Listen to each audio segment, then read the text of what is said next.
Alors je refais parce que YouTube ils m'ont enlevé ma vidéo d'hier, donc tout ce que j'ai fait là, bon ben, c'est à refaire. Donc aujourd'hui je vais faire un tuto sur l'embrayage, sur Derby. Ça je m'en sers comme moto de démonstration on va dire. Alors sur Derby, vous arrivez à la poignée là, d'accord? Là c'est libre, d'accord? Voilà. Vous dévissez ça à fond, que ça arrive en butée comme ça. D'accord? Une fois que c'est en butée comme ça. Embrayage neuf, hein, je parle. Vous arrivez là, d'accord? Votre câble, vous voyez, voilà. Donc dévissez à la poignée en haut, le câble là, il est libre. Il n'y a pas la biellette, on est d'accord. La biellette, là, vous voyez, elle se règle. Alors ça, c'est la biellette. Et le truc bleu, là, c'est l'axe de biellette. D'accord? C'est ce qui tient la biellette. Et là, vous voyez, vous avez un trou. Un creux, si vous voulez. On va faire comme ça. Voilà. Ça, en fait, il faut que ça arrive en butée contre le plateau presseur qui est là-dedans. Donc là, vous mettez votre biellette comme ça. Ah, vous voyez, ça rentre pas. Vous cherchez. Voilà, là, ça y est. Alors, c'est forcément, ça faut le mettre avant. Alors, vous cherchez. J'y suis. Alors, ce qui est chiant sur Derby, c'est tous ces putains de câbles. Là, j'y suis. Donc là, pour savoir si c'est bien réglé, c'est facile. Là, il y a la biellette. Je la ressors. Vous voyez. Là, j'arrive en butée. Vous voyez, ça débraille. Donc en fait, c'est aussi simple que ça, quoi. Vous dévissez votre axe là, pour que lui bouge autour de la biellette en fait. Votre biellette, faut qu'elle arrive, je vous montre, faut qu'elle soit parallèle comme ça là. Vous voyez la vis, on va mettre comme ça, qu'elle soit parallèle. Je vous explique.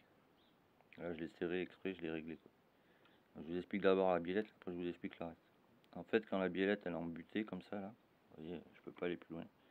Là vous voyez, je peux débrayer la main. On entend les disques qui bougent à l'intérieur. Donc, ce qu'il faut faire, au pire faut être deux, c'est moins chiant. Il y en a un qui tient la biellette, vous voyez, vous forcez vers la droite. Je vous montre. Vous voyez, voilà. Forcez vers la droite pour qu'elle soit parallèle, vous voyez, au carter. Celui qui tient la biellette comme ça en forçant vers la droite. Faut pas qu'elle bouge, elle est contre la butée du plateau là en fait. Le deuxième en fait il dessert ici là. Alors, je vous conseille d'acheter ça, d'acheter ça pardon. Parce que les biellettes d'origine Derby, là il y a une vis Torx et souvent ça bouffe le filetage là, à force de l'enlever et le remettre. Parce qu'à chaque fois qu'on change d'embrayage, il faut tout régler quoi. Donc, donc je vous conseille d'acheter ça, je l'ai chopé sur coup de face, ça vaut 11 euros quoi, et c'est bien plus costaud quoi. Bon bref. Donc il y en a un qui tient ça, merde, il y en a un qui tient ça, pendant que celui qui tient ça, l'autre il dévisse ici là. Et ça faut reculer, faut pas que la biellette vous voyez elle fasse comme ça quoi. Donc celui qui tient la biellette, il force là. Le deuxième il recule l'axe. Et l'axe en fait, faut qu'il arrive comme ça. Là vous voyez il est tendu, je peux pas aller plus loin. Enfin, il est détendu je veux dire, mais voilà quoi. Et en fait pour le régler voilà c'est comme ça. Faut que ça arrive là, vous voyez ça va s'enclencher ici là. Donc faut que ça arrive comme ça. Vous voyez. Alors je mets pause parce que maintenant il me faut les deux. Et une fois que, ouais, pardon, une fois que votre câble il arrive comme ça, que là c'est embuté, vous voyez, on peut pas aller plus loin quoi. Ça débraille quoi si vous voulez. Donc ça faut que ce soit parallèle. Et l'axe quand le deuxième gars va le reculer ou la meuf quoi, celui qui vous aide quoi par exemple, quand il va reculer l'axe en fait, il faut que le câble voilà, il arrive comme ça quoi. Pourquoi? Parce qu'en fait quand vous allez par exemple ça arrive comme ça. Vous resserrez l'axe, d'accord? Là on est d'accord, ça s'enclenche pas. Et en fait, quand vous allez débrayer, vous allez enclencher l'axe, vous allez lâcher et votre embrayage il sera réglé. Alors je vous montre. Voilà, vous voyez le câble, vous voyez voilà, là vous voyez. Le câble il est réenclenché, vous voyez, comme je vous disais. Là vous voyez. En fait le jeu c'est ça quoi. Vous voyez c'est le tout petit cylindre, je peux pas zoomer là. Vous verrez mieux. Le jeu en fait qu'il faut c'est ça. Vous voyez, là je débraye à la main. Voilà, ça c'est le jeu. Qui est marqué sur votre bouquin, 1 mm machin. Et en fait, vous voyez, quand vous arrivez à la poignée, c'est où la caméra là, que vous avez dévissé, vous voyez, c'est entièrement dévissé. Là c'est dur, hein, je peux vous le dire. Et là vous voyez, ça débraye. Là c'est bon, votre embrayage il est réglé, il n'y a plus besoin de rien toucher. Alors après, mon conseil, vous en faites ce que vous voulez, c'est juste mon conseil à moi, parce que en fait cette moto,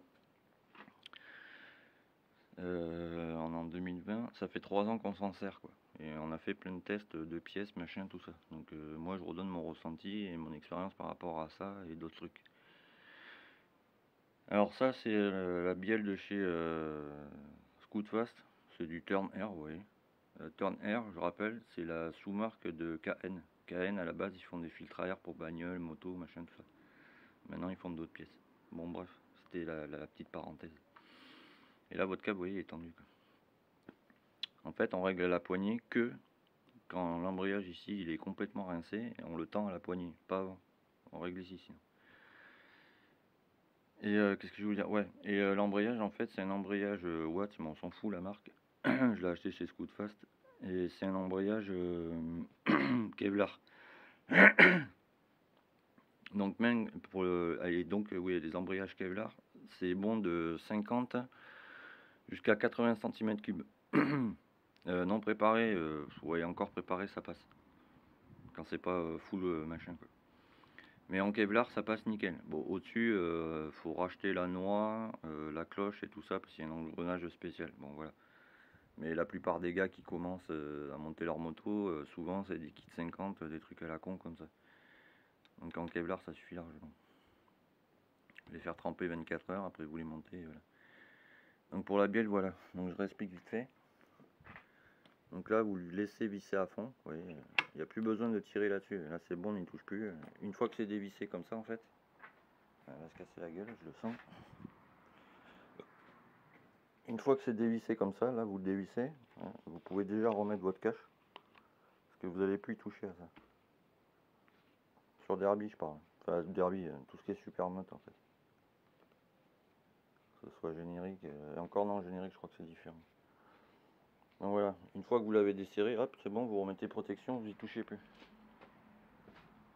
Vous venez ici, vous désenclenchez votre câble, réglette vissée par la droite pour que ça arrive en butée, et vous testez comme ça que ça débraye à la main. Ça c'est le jeu, d'accord. Donc vous réglez l'axe, une fois que votre axe est réglé, bon, mais vous le serrez bien quand même. Hein. Après vous testez la main que ça débraye bien à la main, et après vous remettez votre câble, et après c'est bon. Allez. Là c'est bon, l'embrayage il est réglé quoi. Il n'y a plus besoin d'y toucher quoi. Voilà. Bon, j'espère que ça vous aidera. Et de toute façon là, parce que moi ici il commence à faire beau. Donc je vais recommencer à faire 2-3 tutos. Là je vais en faire un deuxième pour. Alors je parle bien sûr, c'est pour les plus jeunes. C'est pas tout ce qui est préparation, je pense que je le ferai l'année prochaine. Pour l'instant je vais me concentrer pour tous ceux qui ont des kits 50 et qui débutent et qui savent pas trop comment régler leur machine. Les autres, au pire je vous aiderai à distance pour des plus gros réglages, tout ça. Vous passez chez moi, je vous le fais. Mais voilà, là pour l'instant je vais me concentrer sur ça, sur ceux qui débutent en mécanique et qui ont des kits 50 machin, ou qui savent pas monter un embrayage, etc. Voilà. Ben sur ce, bonne journée.